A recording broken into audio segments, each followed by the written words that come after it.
Greetings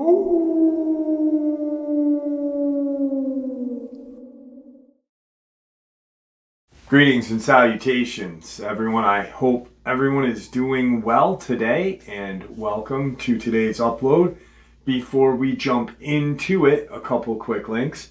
As many of you know, I rely on Patreon, PayPal, channel membership, and the merch to help the channel to continue to grow and go. Links to Patreon, PayPal, and channel membership is in the description below. Merch displayed directly under the video. Also, Dogman, Frightening Encounters, Volume 1 through 3, the audiobook versions. They were written and researched by Tom Lyons, narrated and produced by me, Jeff Nedolny. Those audiobooks, well, they're available on Audible, Amazon, and iTunes, links to which are also in the description as well. And finally, last but definitely not least, if you'd really like to help support the channel to continue to grow and go, simply subscribe. It does not cost a cent. Click that like button. It takes half a second. If you don't want to miss out on any of the informative uploads that I put out daily, click the bell icon, and folks, please leave a comment and share the video. Why? Well, because all of these things, they really do help the channel to continue to grow and go. They definitely do matter, and they are appreciated. And with that, I have taken far too much of your time. Let's jump in to today's upload, shall we? All right, today's upload is from a subscriber. And I, really quick, just want to say I apologize to anyone who has sent me any emails within the last 3 months. If I have not responded with a simple, I received your email, I will be in touch. I apologize, but I am one person running this channel. It's actually grown exponentially. I never intended, or I never thought this channel would get any bigger than 20,000 subscribers. I would have been happy with that, you know. I didn't start the channel to do anything other than what it does, and that's share experiences and meet different people from different states, different countries, and hear your theories, hear your ideas, hear your experiences. So I've fallen behind with emails, and I apologize. I'm one person, so I am trying to catch up this week. I'm going to try to play catch up all week. Being one person running this channel is a full-time job. I get maybe 3 hours of sleep a night on top of being a single dad. My oldest daughter's starting college this year. My youngest just finished. She's 17, going to be 18. She's finding herself. So it's a stressful time right now, and I apologize. I will get to you, I promise. Your emails mean a lot to me. So if I haven't responded to your email, please be patient. I will get to it. And I'm going to play catch up all this week, starting tomorrow. I got a lot to do today, so anyway, gentleman that emailed me 2.5 months ago, and I didn't respond to him, and I feel really bad because I didn't even say, hey, I got your email. I just put it in the saved box, typed something out with, hey, I got your email, and didn't send it. So something must have came up when I was doing that. This experience happened in Florida, and the gentleman that I spoke with, he is Russian American. His dad moved to America from Russia like 50 something years ago, and the gentleman Gregor was born in America.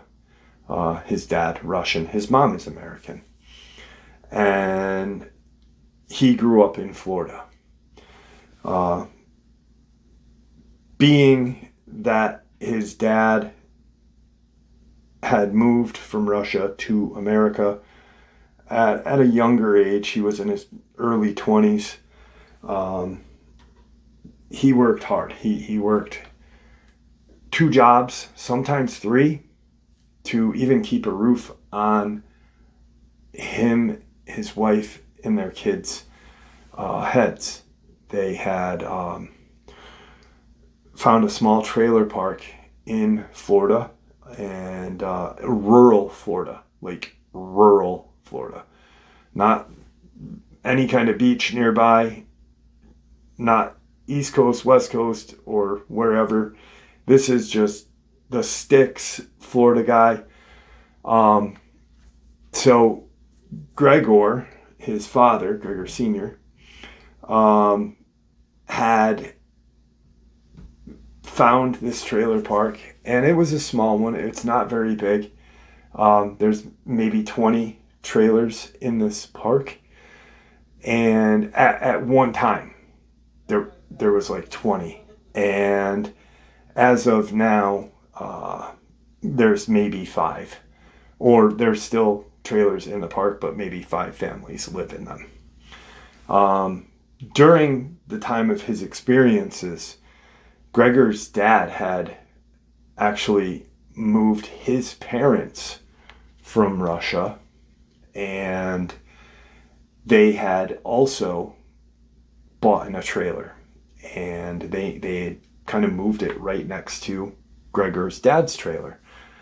And very interestingly, he was kind of a carpenter, a man of many trades. You know, he and his mom, or Gregor's mom and his dad, like I said, worked many jobs.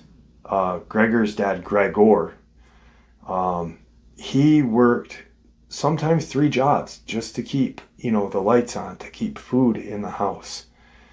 And they combined their trailers. They had actually, I don't know how, but really almost connected them, and then added another trailer to it.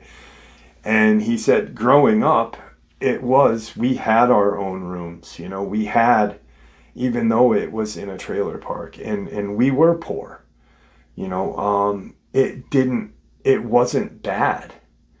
I had my own bedroom, and my bedroom was bigger than some of my friends that lived in, $300,000, $400,000 houses back then. It was a nice, comfortable living arrangement that they had. And he, proceeded to grow up. The area around this trailer park was, there's a national park around the area, and it is very woodsy. It's not your typical Florida. I've only been to Florida. I lived in Florida for a little bit, and I lived in Flagler. And I can honestly say that when I lived there were a lot of rural spots. So I'm just imagining where he lived and what it was like. Because where I lived, we had houses, we had a neighbor next to us, and I had wild boar running through my backyard. So, and I was like a half an hour in between Jacksonville and Orlando. So he was closer to Georgia, Mississippi, that side of Florida. Very comfortable life, but poor. And his grandmother was, from the old country, very superstitious, and used to talk a lot about kind of odd feelings that she would have. I guess when they moved here, and Gregor Sr. had bought in this second trailer, joined them together, and proceeded to, do more work on them. The mom, his grandmother, would talk about spirits, talk about entities. Gregor Jr. knew Russian, spoke Russian fluently. And so he was picking up on little things. One evening, his grandmother had kept talking about how she was seeing something out in the back part of their land. And they had a pretty big size lot. And where their lot ended, there was just, it almost butted up to an empty kind of set of woods.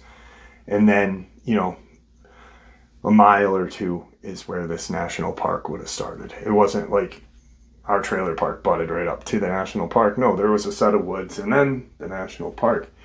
So I guess it almost did essentially butt up, but not really.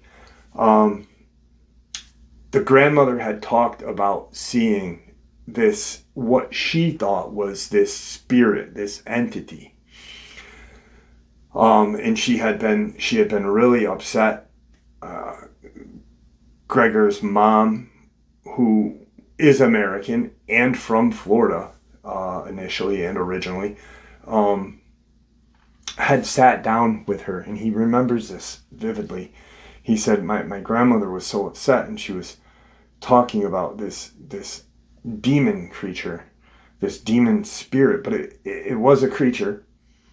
And this is where it gets a little strange, because she would, in the Russian language, it was interpreted as a spirit, right? But it was a physical entity. And that was what was confusing him as a child. His dad understood. He, at that point, had not seen anything. She just kept seeing this entity in the back. And finally, she had one night gone outside. She was taking something out to the garbage, and she had screamed. She let out this loud scream.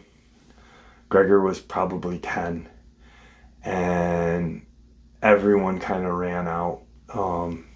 Gregor's mom, his brother, and his sister. The granddad was not feeling good. The father was working. So the kids and the mom ran out and found the grandmother lying in the backyard area. And I guess she would have taken out the garbage, put it in the bin where Gregor's dad would pick it up, bring it to the dump or the transfer station. And she had passed right there. Now, they immediately called 911. Law enforcement and the ambulance came. Law enforcement came because he thinks it was because of where it was, being in a very small community. And the community was already known for drug addiction and the hillbilly heroin epidemic. This was during that. So instantly, law enforcement comes. They realize that she's way old, and they take her body away. EMS ends up leaving. The coroner comes in, and he remembers this because he was confused of why his grandmother didn't get put in an ambulance. And he actually thought that because he was of Russian descent and his grandmother was from Russia, that they were Americans, or the EMS and police officers were being mean to his family. Now obviously he knows that the coroner comes in and does that. So as they're waiting, the police are waiting for the coroner, they're getting information from Gregor's mom, and Gregor's kind of sitting off to the side on this deck that his dad had built, that connected. It was weird because he's my grandparents' trailer kind of nudged out past ours, and then ours had like an L connection to it. So it was like 3 trailers that were joined together, with walls that were not existent at one time on the outside. It was very interesting to hear how his dad did this. His dad literally was a jack of all trades. He washed dishes. He had cleaned buildings. He did a little bit of carpentry. As to make money for the family. So he said, I was sitting on the deck and I could see where my grandma was, and I saw where, I was looking at the police officers, and they're waiting for the coroner to show up to get my grandmother. They had actually, he at that point, being that he was so young, thought how they were being judgmental about his Russian side. But he realized now that even after the EMS left, he still thought, but he realizes, he said it was, I didn't realize this until later on that, they had left my grandmother lying on the ground. He said, but one of the police officers had actually walked to his car and got an emergency blanket and laid it down on the ground and had the other police officer help him and put the body on the emergency blanket, so it wouldn't be on the ground, which you don't do, because especially if the coroner's coming in and you got to look around, maybe an investigation, whatnot. So he's watching all this. He's very observant. And he looks out to the woods in this fielded area, and there's an old fence that separates the trailer park and the land that would separate the trailer park from the national park. And it's kind of a field that somebody obviously owned. He doesn't know who did at the time, but it was always overgrown. There was always kind of debris in there from well before he was there, people weren't dumping shit back there. It was just like there's probably an old farm out there at one time, and so there isn't like an old trough or something out there and just random shit. But he's looking out at the field, and because for some reason he had remembered about his grandmother talking about this entity or this demonic spirit or whatever. And he sees these sets of eyes off to the corner of the land.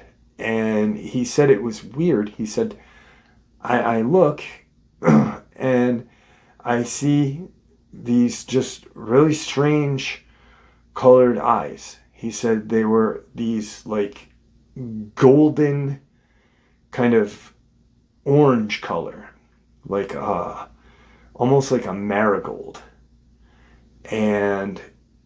but bright. They were very bright.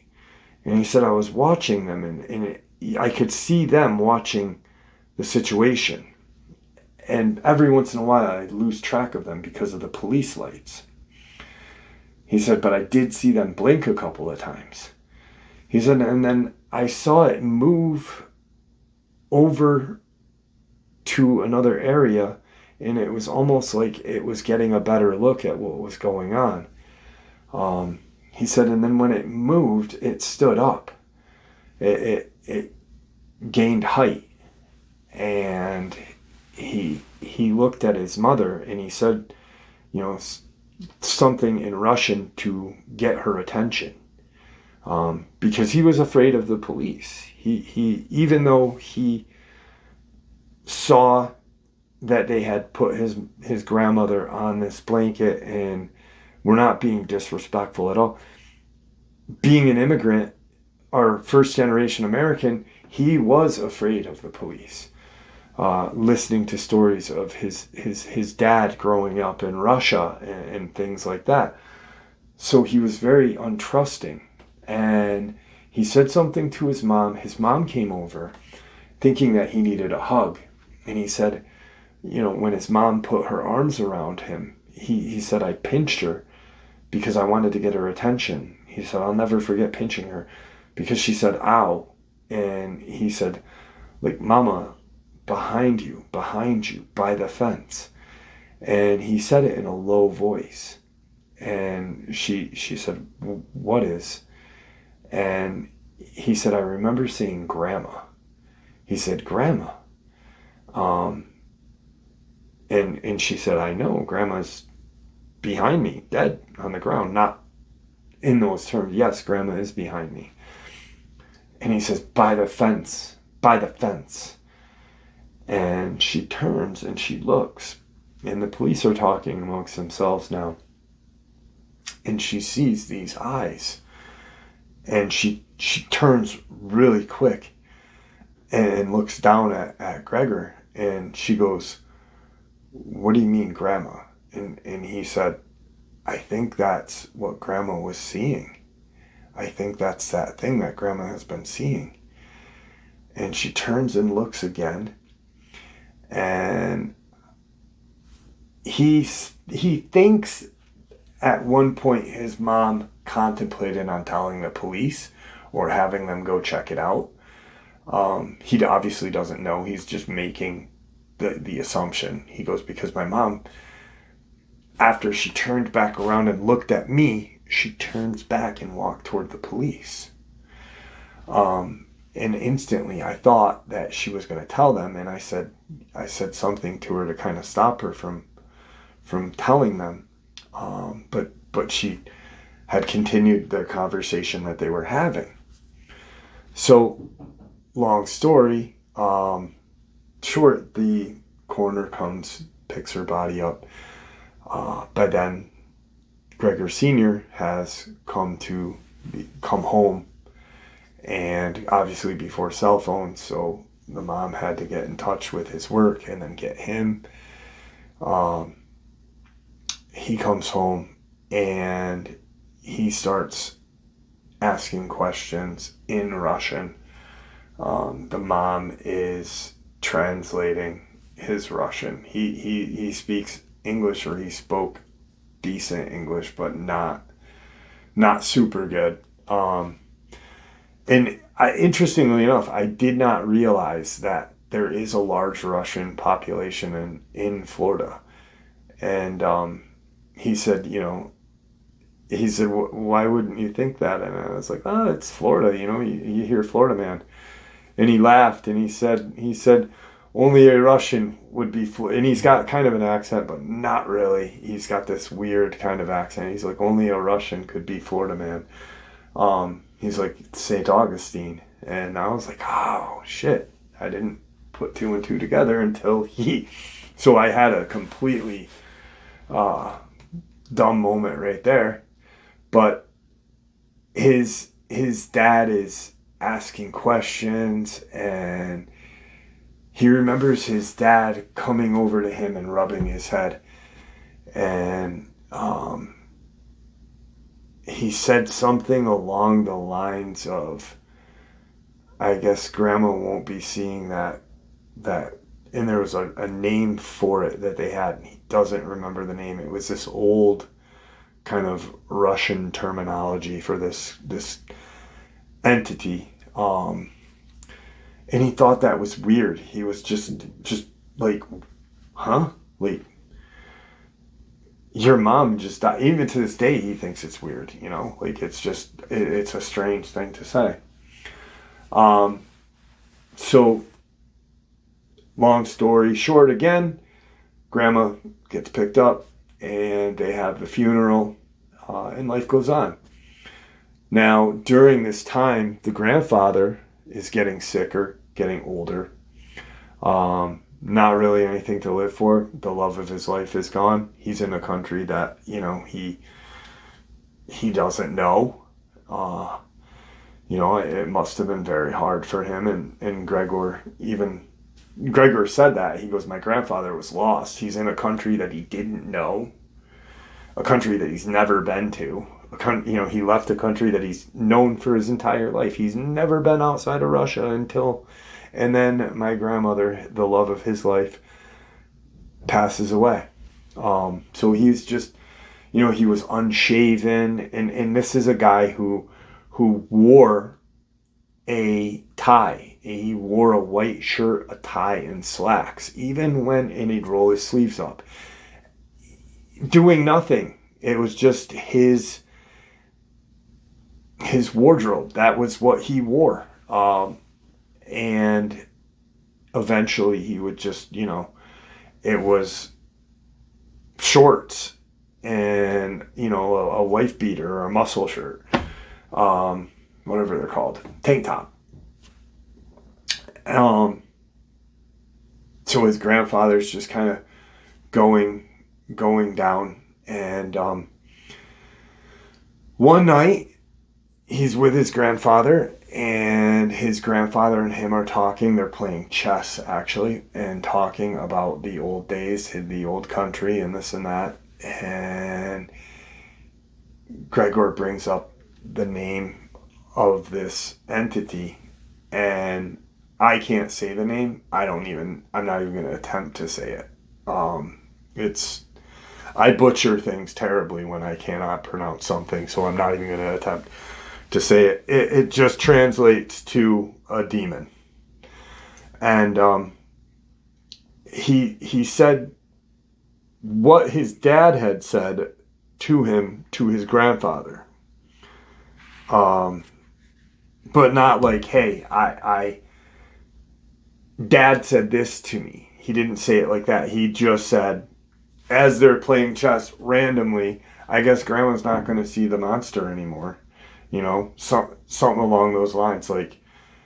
And which, thinking back now, he's like, what a dickish move. But my grandfather just instantly lashed out and smacked me in my face, hard. And he's like, and my grandfather was a big guy. He wasn't very tall. He was 5'9". But he said my grandfather's arms were just gigantic. His shoulders were wide. He was just a big, stocky guy. And when he hit me, I instantly started to cry, and I ran out of his side of the house. And, I went and told my mom. I had this bruise on my face. My mom went in and started yelling at him. His mom, being English born, generational American, English born, speaking English all her life, being generational American, but her family is also Russian. She can speak Russian pretty fluently. She's yelling at him, not as good as her husband would speak. The husband, Gregor's dad, is sleeping. He hears everything, and Gregor says, I remember thinking how crazy this was, because my dad, he said, I never saw my dad without clothes on. He always wore his slacks, and he always wore a nice shirt. He didn't wear a tie like my grandfather, but he always wore a nice shirt, like a polo or a button up. Even if he was changing the oil in a car, he always just dressed presentably. He said my dad comes running out of his room because he could hear my mom yelling at my grandfather in Russian, and he could hear some of the things that he had, how he had hit me. And my dad came running out in his underwear. He said, I've never seen my father in his underwear. Never before or after that did I. But my father came, and he was pissed. He started yelling at my grandfather about touching me and putting his hands on me. And then during this loud kind of yelling, he said there's a scream from the other side of the house. And even though it's 3 trailers connected, it's pretty much a house, it's huge. And on the one trailer that ran off to the side of the two, so his grandparents, their trailer, and then another trailer ran that way, was like a living room area. Even though they were not, his dad worked very hard. They had a pinball machine, kind of a pool table, but it wasn't a pool table. It was, but it was a bumper pool table. Never heard of one. Never heard of a bumper pool table until talking with him, and had to look it up. But, you know, that was the kids' area, the relaxed area where they did their Christmas stuff. And so his sister screams from there. And all of the yelling stops. Like, she just lets out this, like, almost like she had cut herself. And everybody just ran. His dad, his mom, his grandfather. And he said, I remember running out that way, and my grandfather, he looked at me and he goes, come on, boy. And he pushed me ahead. Like, all was forgiven. Like, nothing, you know, like he just got screamed at. But because there was this emergency, my grandfather was just, go, you know. So as they run to the end of their house, and you have to think about, it's going to look like an L. He said the back part of the trailer was where there was a TV room where we did like our Christmases there. We had our TV there. Before that was like the game rooms where the pool table and the pinballs and stuff were. And that's where my sister was. She was watching TV. And there was beanbags chairs in there. And she would lay on the beanbags after school and just watch TV after she was done playing or her homework and stuff. And there was, of course, you know, windows. There was 3 windows in that room. One on one side of the wall, one on the other, and one on the back side. And as they walk into this room, she's like pushed up against the wall where the door is and screaming as loud as she can. And he hears his father yell something, and he picks up, he doesn't remember what it was. He picks up something and he throws it. But there's congestion of people right in the doorway. So he kind of maneuvers to get to his sister. And as he gets to his sister, he looks, and what his father is yelling at and throwing is this huge head. And it is exactly the head of a dog, like a German Shepherd. It looked identical to a German Shepherd, except its eyes were this golden yellow color, this just, you know, orangish golden marigold color. And its teeth, it's like growling at them, and it is huge. And it was trying to get in. You could see where it had smashed the window. And the yelling was so loud that they didn't hear the window break. So when it smashed the window to get to his sister, it was trying to come through the windowsill. So there was claw marks in the window, in the inner part of the wall where it had actually put it had gotten, its shoulders were kind of stuck, so it couldn't have gotten in, but it was trying.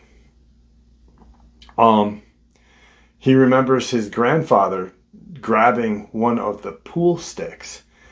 And I have never heard of bumper pool. I don't know what it is. I looked it up.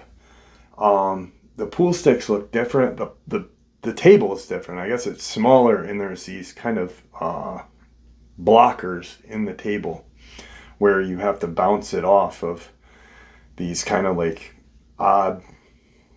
It's a game of strategy, I guess.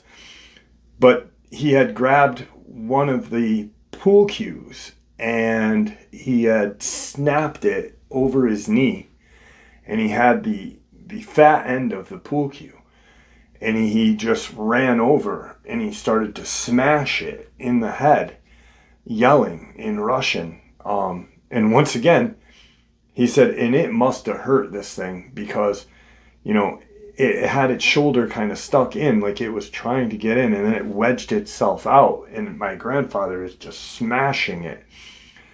And his being his grandfather was that old world, just stocky man, like just big, He said, I guarantee that this thing was hurt, he was clubbing it in the head, on the snout, and you could hear the thwacks, and they sounded sickening. He said, I remember what they sounded like to this day. And it had, pulled its head out. His grandfather, as it pulled its head out, his grandfather turned back and started to run back out through the congestion of people. His dad is checking on his daughter, in his underwears. His mom is, and then he realizes that his dad, Gregor Sr., realizes that his dad, Gregor's grandfather, is going outside, and he proceeds to run, and he grabs a pool cue. And he's holding it. He said, I saw my dad hold it like a spear. He said, Jeff, it was the weirdest thing. He said, imagine being a kid, never seeing your father in nothing but his clothes all your life.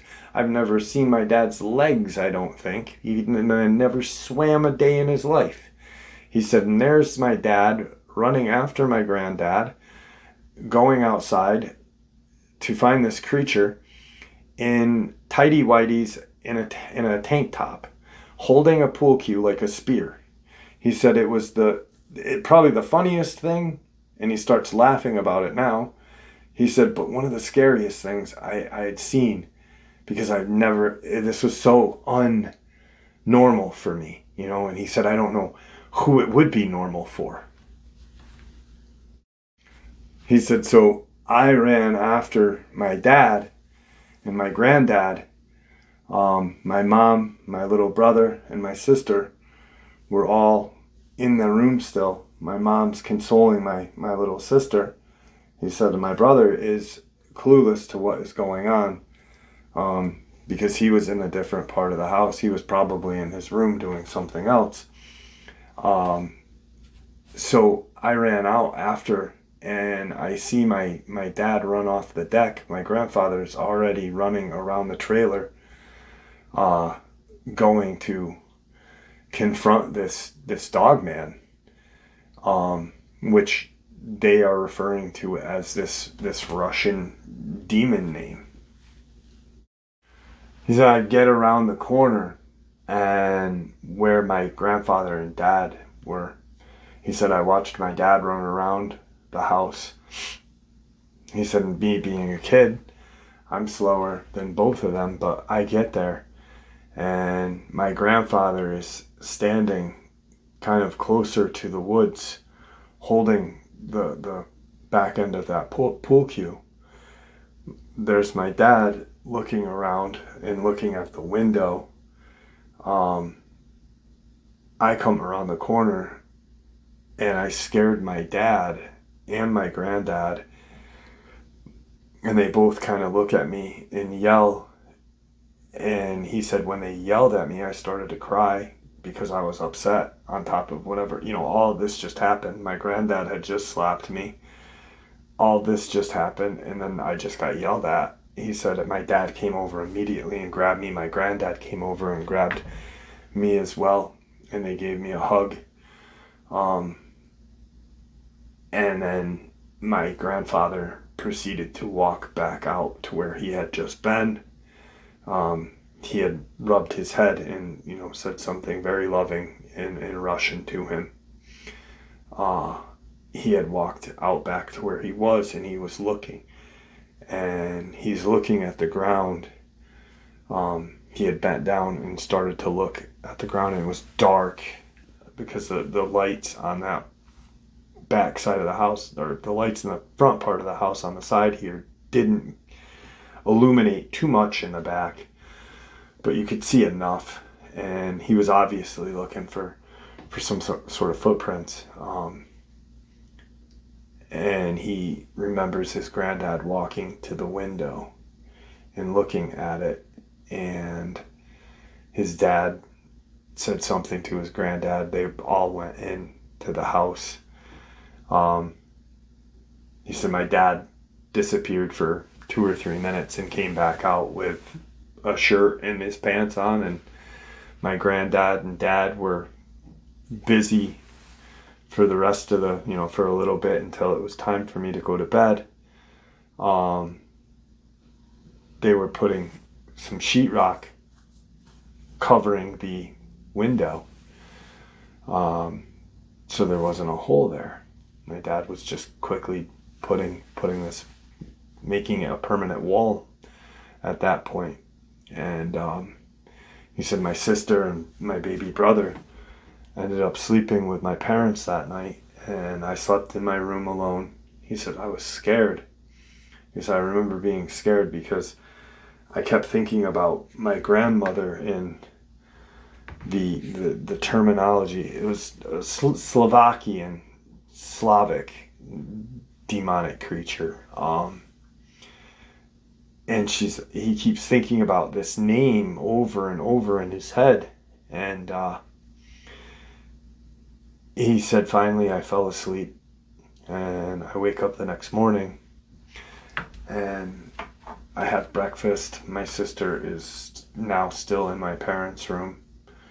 My dad is outside with my granddad, and they're looking at the back end of the trailer where the window was. And you could clearly see, like, when it smashed the glass, like glass had went inside and outside, but it was trying to get in because you could see where its feet had been on the ground. There was like claw marks in the dirt, and there were marks on the side of the trailer in the vinyl siding where it was trying to climb up into the trailer, and it had, ripped some of the vinyl siding. He said, so Dad and Granddad spent the next 2 days. They took the window frame out and made it a completely permanent wall. My dad had then started to put these bars on the window. He had bought some rebar, and for like when you put cement, that kind of, it's about, I don't know, a little thicker than a pencil, a lot thicker than a pencil, maybe a little thicker than a Sharpie. And he had made his own kind of bars for the windows that faced any part of the woods that were not where the light could hit them. So like on his bedroom, there was some, on the kids' rooms, there were these, so nothing could get in. Anywhere the kids would have been in the family room or family part of the trailer, where, that essentially that one trailer that they had added as an addition had become essentially the family room. So kids play there. There's bars on those windows. He remembers that and it taking some time. And then for some reason, everything had kind of gotten back to normal. Life had slowed down. Funeral for his grandma, and his grandfather started to look a little better. Like he had said, his granddad kind of let himself go, He was always clean shaven. and always dressed with a white shirt and a tie and either gray, blue, or black slacks. And now he's shaving and he's just back to normal. And things started to just kind of even out. And about 2 years later, he's now going into 7th grade. He remembers that he had to get the bus by himself. And he wanted to do that because now he had all that is out of his mind at this point. And he's, older. His mom still accompanies his siblings to their bus stop, and he wanted to go to his bus stop alone, which was just down the road, out the trailer park and down the road. And there were like 1 or 2 other kids that waited with him. And one day after school, he had gotten off the bus, and none of the couple kids that usually were with him, they didn't get off the bus. They weren't on the bus. And he's walking down this road. He's turning into the trailer park area. It's all woods. There's no mountains. It's just flat, hot, and freaking buggy with a lot of woods. And he starts to proceed into the trailer park. And he hears something in the woods off to his side. A lot of crunching of deadfall, like something big was walking in those woods. And it startled him real quick because he jumps. He said, I jumped and I looked. He said, and I'm in 7th grade, Jeff. He said, so I'm even though I was born in America, he said, my parents, my mom being American, but my dad Russian, my grandfather Russian. He said, I had a lot of, Russian kind of whatever. He said, so I was ready, he said, but I was still a kid. I was learning how to skateboard and, just learning American things. He said, so I jump back and I yell something like, come on, you asshole, or something like that. He goes, because I thought it was a pervert. He goes, because the people in those vans would take kids in Florida back then. There was a lot of abductions, he said. And he's like, come on, you asshole. And he hears a growl. And he said, at that second, everything came flooding back from that night. He said, the second I heard the growl, he said, every fear, every sight, every smell of that night came flooding back into me. And he said, and I didn't even give it time to look at me.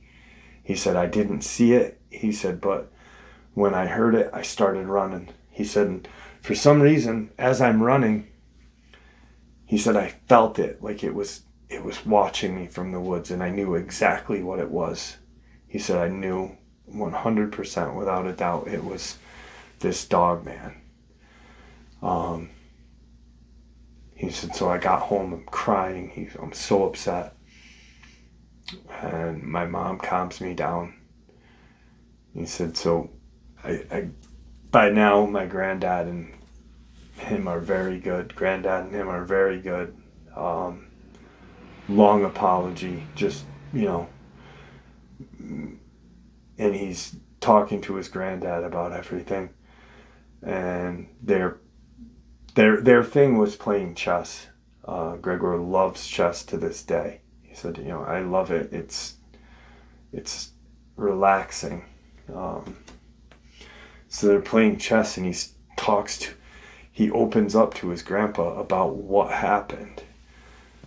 Because his mom said not to say anything to his granddad.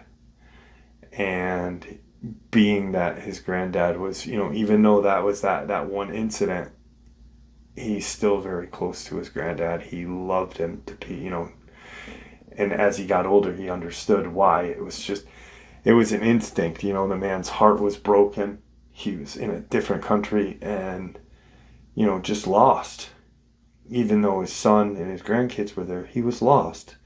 He said, so I understand, you know, why he did it. It just hurt prior to, you know. He said, Granddad stood up, he said, and kissed me on my forehead and said, take 2 turns, and walked out the room. And I just sat there like, what the hell? And he said, I heard my mom yelling at my granddad to be smart. Don't go outside. Just stay inside, be smart.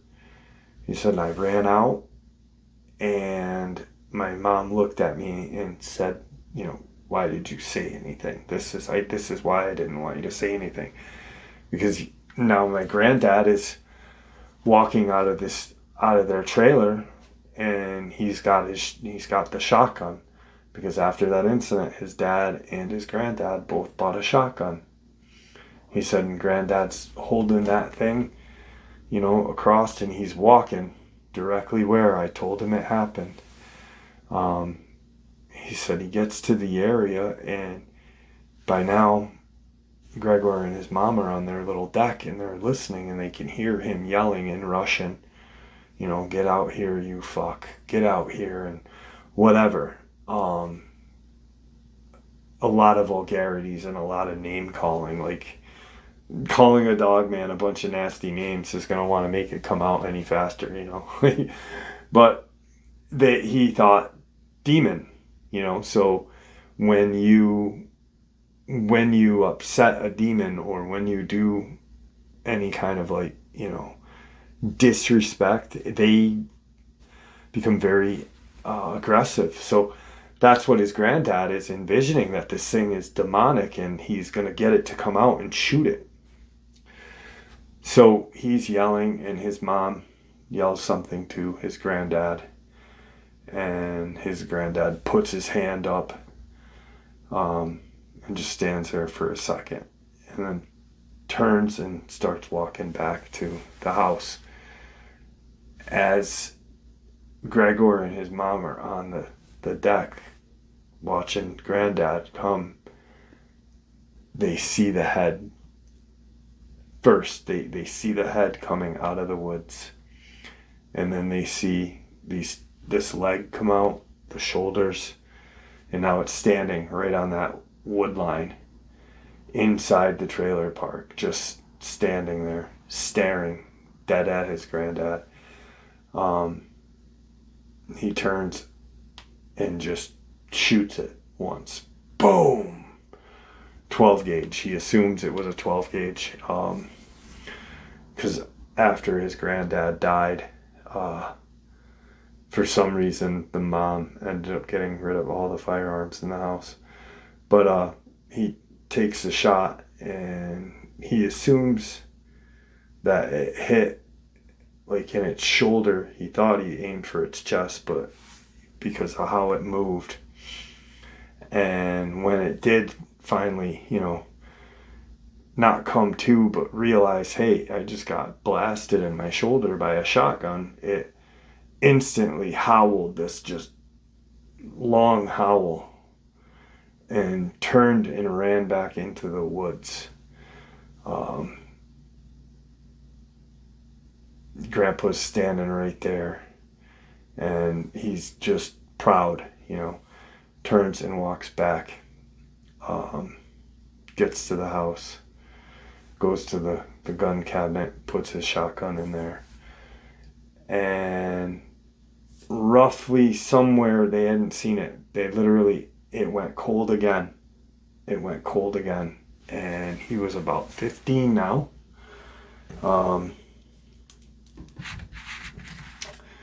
He had just started his first job, and it was not anything romantic or great, you know. It was just his first job.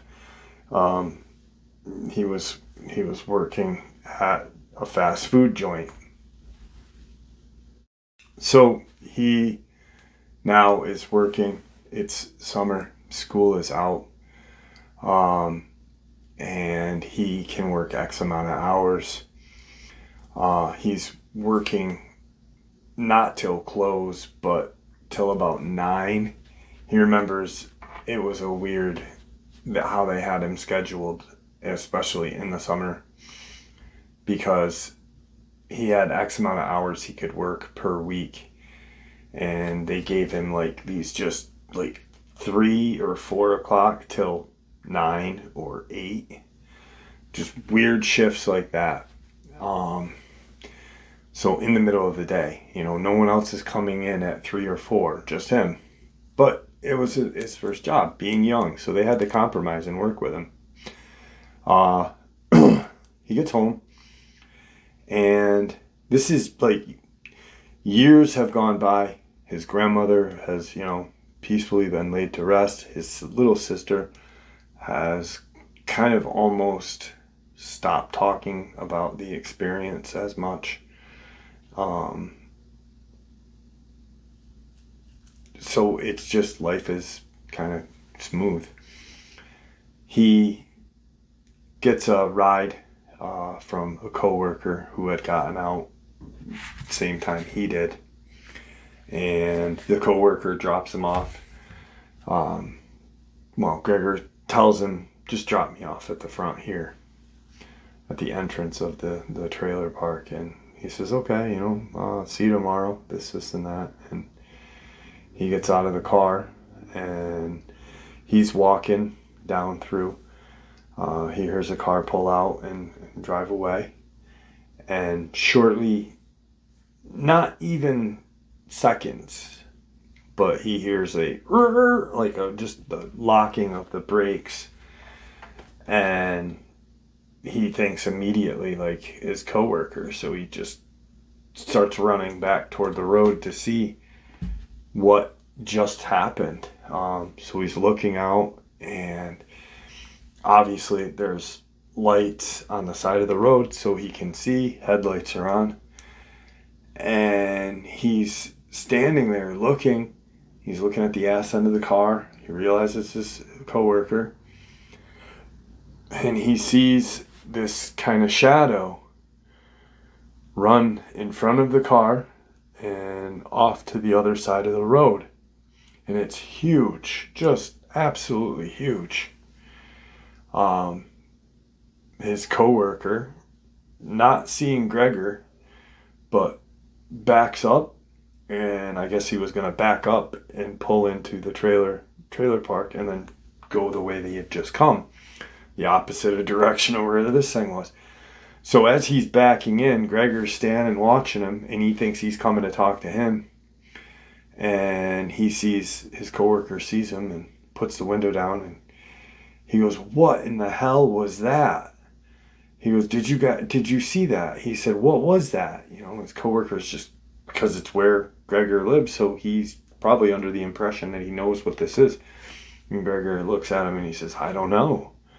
I have no idea what that is. He's at that age where he purposely didn't have his coworker go in because he was embarrassed. He didn't want to tell him about his past, where this creature thing broke into his house, possibly scared his grandmother to death. Just this, and that. So he's, talking to him, and he says, I've never seen anything like that, and his coworker says, Jesus, it looked just like one of those werewolves from, American Werewolf in London. He said, it looked just like that goddamn thing. He said, wow. And he said, I gotta go. He said, are you all right?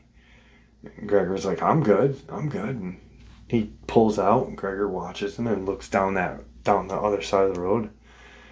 And he looks off to the side where this thing had just gone. And after his car lights are gone, he's just looking. And he's starting to make his decision to turn back around and head back to his house. And he sees these, on the other side of the road is a ditch. And then past the ditch is kind of a spillway. where when it rains and stuff, it'll fill up and bring the water to like one of these ponds that sit in the middle of Florida everywhere. So he sees it, and he sees the eyes, and immediately he recognizes them from day one years ago. And then there's another set, and then there's another set. He said there was about 5 sets, Jeff. He said, and I knew that if I didn't turn around right now, not to count them or not to whatever, but if I didn't turn around right now and run as fast as I could to my house, that these things would be on me like white on rice. He said, so I just turned and started running. He said, and I'm listening, my heart's in my ear. He said, I'm out of breath already because, just fear. He said, and I could hear scampering on the road out behind me. He said, I knew they were coming. He said, I just got to my door, my parents' house door. And as I'm opening the door, he said, I turned back, and he said there was one standing right where this tree is that his dad had put a tire swing for his sister and brother. And it's just standing there right next to this tree and tire swing, staring at Gregor. He said, and I ran in and I started yelling to my mom. And my mom and I are speaking in English. Something that, his dad and his granddad weren't really, they were getting better, but actually his granddad was not getting better with his English. His dad was. So he tells his mom what just happened.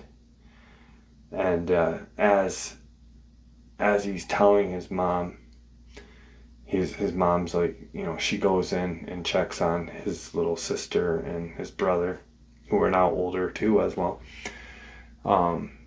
They're in his parents' room. Dad's sleeping to get up in a little bit for work. And he's looks around at his sister and his brother and his dad. His dad's out like a light. And he shuts the door, goes out to his mom. And right as he's saying something to his mom, the whole kind of roof just mangles in, like something just dropped on top of it. And he thinks it either jumped up and landed, but what makes more sense to him is this thing jumped out of a tree and landed. And a long time ago, I guess trailers had a vent system on the top of them if they were older and old enough. Many of you who are older will remember this. I don't remember. And I had a buddy that lived in like this 1970s trailer. The thing was so old. But there was like a window in the middle of the trailers that it was small. It was like maybe a foot by a foot box, and usually it was plastic, not glass. Was a non-see-through kind of plastic. You open it and you get your so this thing is walking on their roof after it just, he assumes it jumped from the tree, and he's looking up at the roof of the trailer, and his mom's looking with him as well, and he's just following it, and he realizes that it's a crank. You crank it and it kind of opens, and he realizes that's open for air, for ventilation, and knowing that it's not going to fit, but knowing that he could get a good view of this thing, and that's all he wanted, was like an up close personal view. And he runs over and he looks up, and there it is looking down at him. And he can only see part of its head because how the vent thing, it raises up. So it blocks any kind of vision or view of it. A large chunk of view is blocked out. And it sticks its hand through the hole, trying to get in or whatever it was doing. He said if it was trying to get in, it was obviously not thinking. He said they're supposed to be smart, but I think it was trying to scare me. He said for some reason it did, but it didn't. And he goes, and I grabbed that crank and I started cranking it shut on its arm. He said, and it let out this howl when it got to a certain point and it stopped moving. He goes, I couldn't move it anymore, but it's ripping up, trying to get its arm out. And he says, the last pull it did, he said, I watched this creature's elbow just kind of get exposed, because when it ripped up the vent, the plastic piece that had metal edging around it, ripped its elbow area. And there's just this huge kind of flap of skin hanging off its arm. Blood's pouring out of its arm. It lets out this howl. And as it let out the howl, its arm's out, he closes the vent. Because once again, it was not very... So when he gets it closed, it's mangled. But it's closed. If it rained, water's coming through. But he just, for some reason, closed it quick. It's not going to save anything. And as he closes it, not thinking, that howl must have caused the other ones that he had seen. You can hear them, and they all start hitting the side of the trailer, smashing into it. And one or two on one side, one or two on the other, and the one that's on the roof has now gotten off of the roof, because there's no more any kind of movement coming from the roof. And he's just watching everything, looking at the walls, looking at the roof. His father comes running out. His mother picks up the phone and calls the police. The father says, something about why'd you call the police? And about 20 to 30 minutes later, the police show up. By then, everything had died down. He said, I don't know why they didn't break the windows. He said, I think that when I cut its arm with that metal edging on that thing, I think I pissed it off, and when it hollowed like that, it kind of summoned the others to come help it. He said, so then they just stopped hitting the walls, everything stopped. The police come, and they come in thinking, that an intruder was trying to break in. And they're taking a statement from his mom, from his dad, from him. And one of the officers that are with him walks through and kind of is looking at their home, but notices that there's a kind of a blood stain right under that window or vent system. Once again, it's like a foot by a foot. He looks up at it, and he looks down at the blood, and he looked at Gregor, and he said, "What happened here, bud?" And Gregor said, "One of the guys tried to put his arm in there, and I didn't know what else to do, so I closed it quick." And he's looking up at it, and he goes, he must have caught his arm in there. He said, because when he pulled, you could hear like him scream, and it got rumpled a little bit like that. And he looks at Gregor, and he's looking at that, and he goes, listen, he goes, how big was this guy? He goes, because for a guy to do that with one arm, pulling his arm up like that, he goes, that's almost impossible to do, bud. He goes, how big was he? And he's, I don't know, big. And so they walk around the trailer area, and one of them asks Gregor's dad, he says, do you have a ladder? And Gregor's dad did not have a ladder that would reach the top. He had just like like a step ladder, just a small step ladder. So the younger cop, the one that was talking to Gregor, gets up onto the deck railing and climbs up onto the roof looking with his flashlight. Gregor's watching him, and he sees the huge dent, and he looks over to the window and he sees the window's kind of rumpled up and shit like that, and he's looking and he sees this something, and he pulls it with his flashlight. He starts dragging whatever it is with his flashlight, and he puts his gloves on, his medical gloves on, and he yells for his partner, hey, he goes, you got an evidence bag in your pocket? And his partner says, yeah, for what though?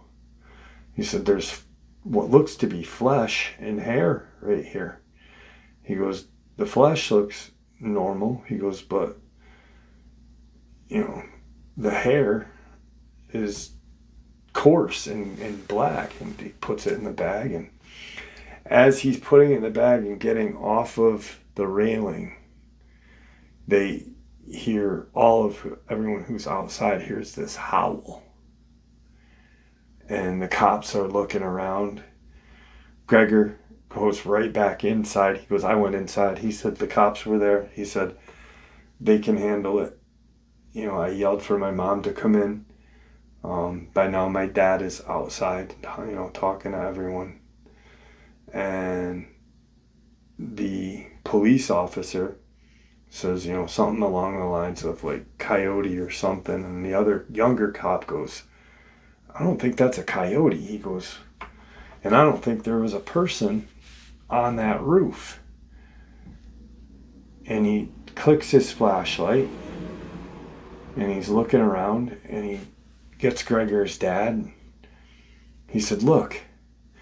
And Gregor the next morning said, because he was looking out the window watching everything, he said the next morning these tracks were huge.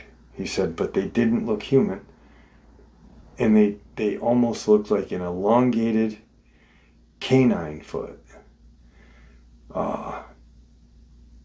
ending in 3 toes on one end and kind of like a possible claw or whatever on the other end. So 3-toed, 3-clawed in the front, and multiple all around the trailer. And they leave.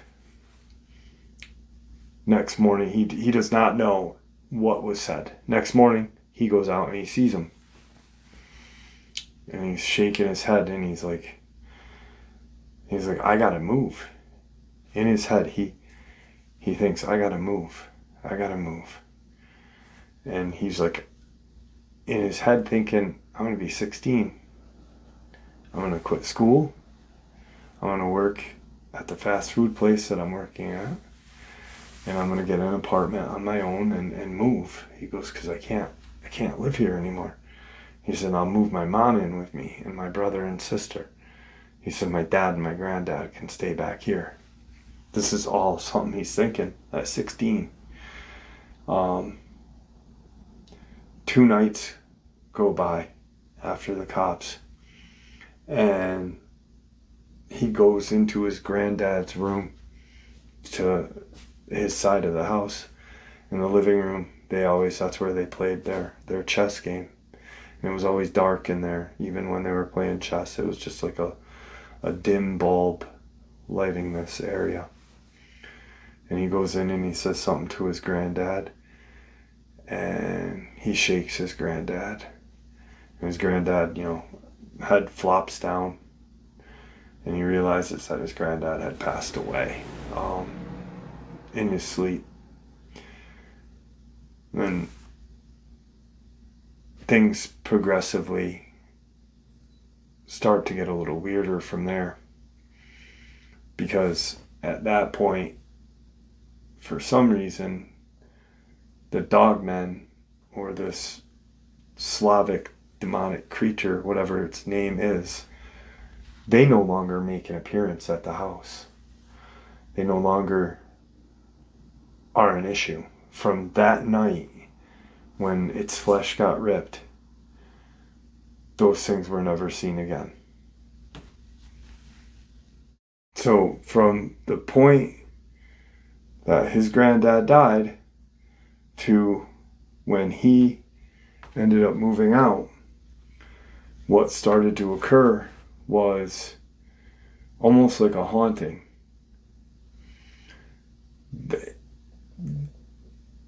These things were literally never seen again. There was never any kind of noises again. Never any footprints after that. His dad had cleaned. He remembers his dad raking any kind of evidence of those prints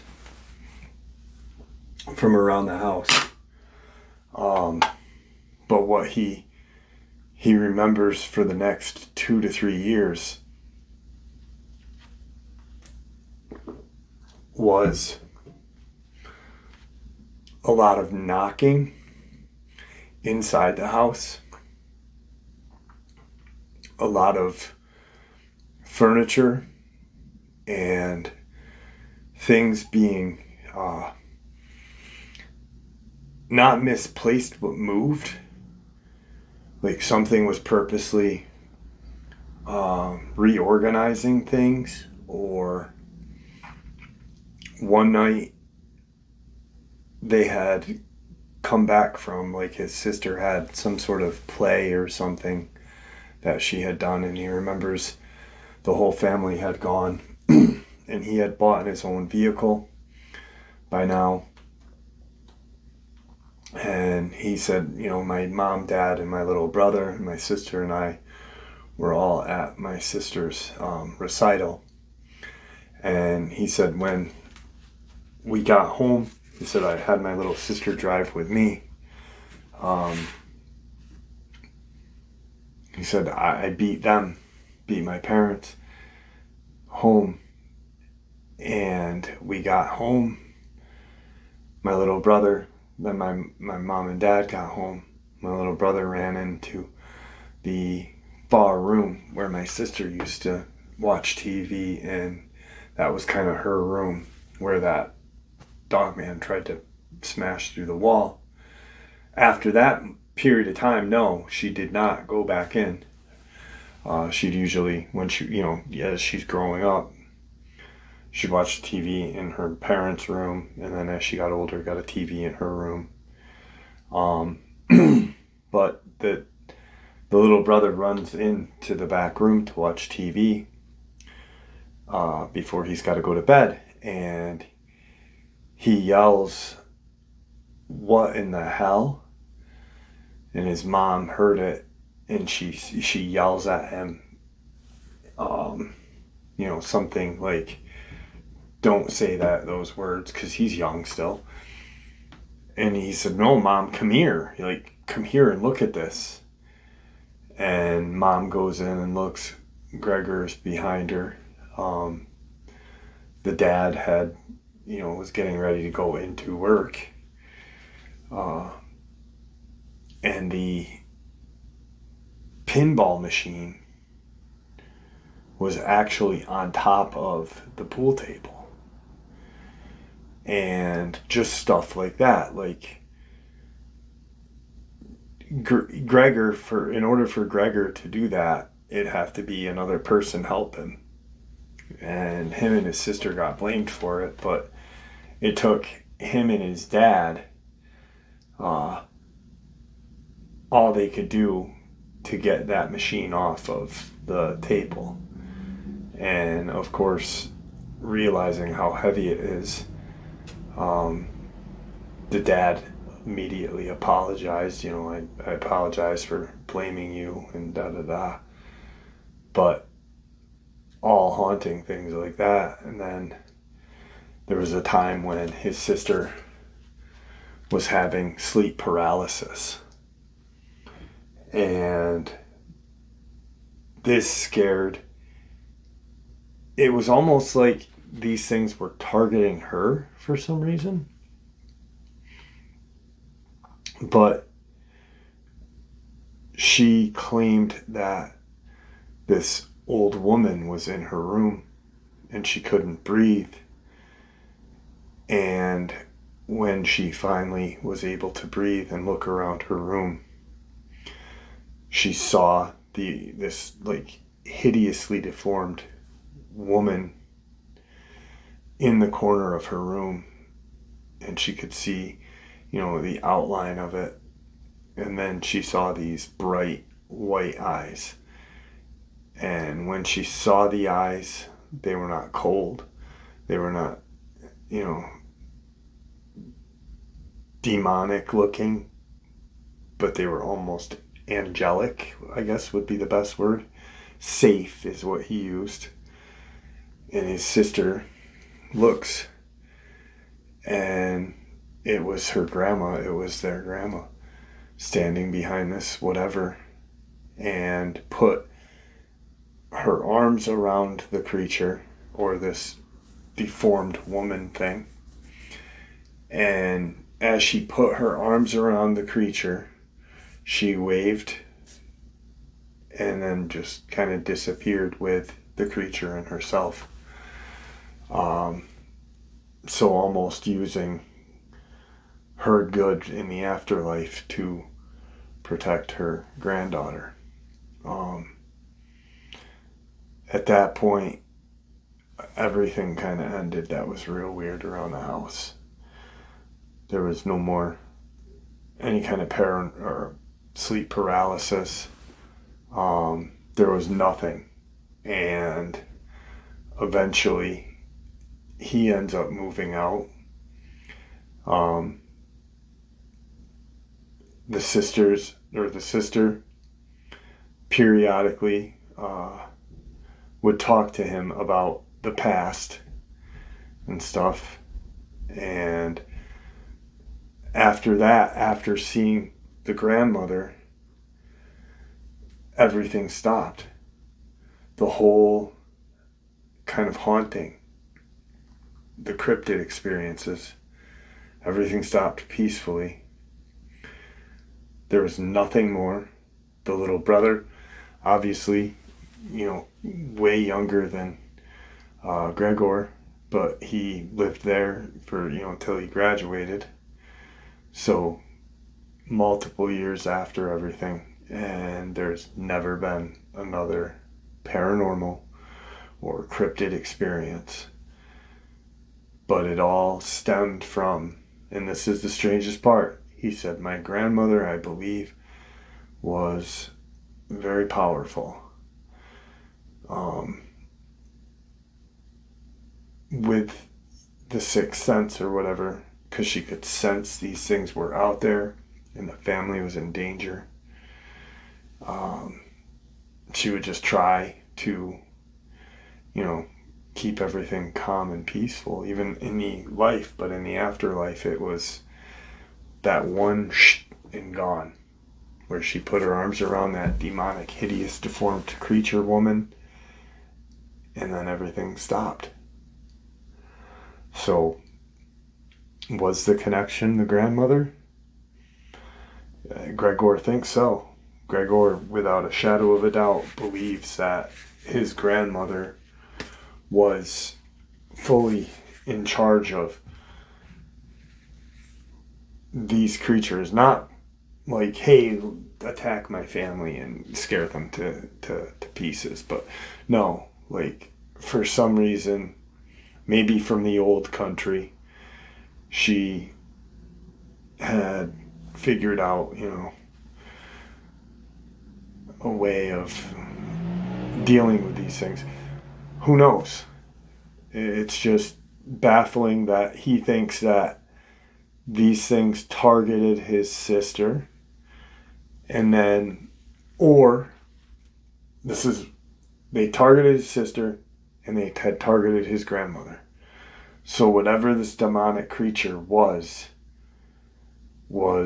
after the youngest and oldest female family members. Just totally bizarre. Totally bizarre. Maybe it was from the old country. Maybe it followed her. Maybe it was attached to her. And maybe for some reason it just seeked out the youngest and oldest. And that's why the mom was not bothered.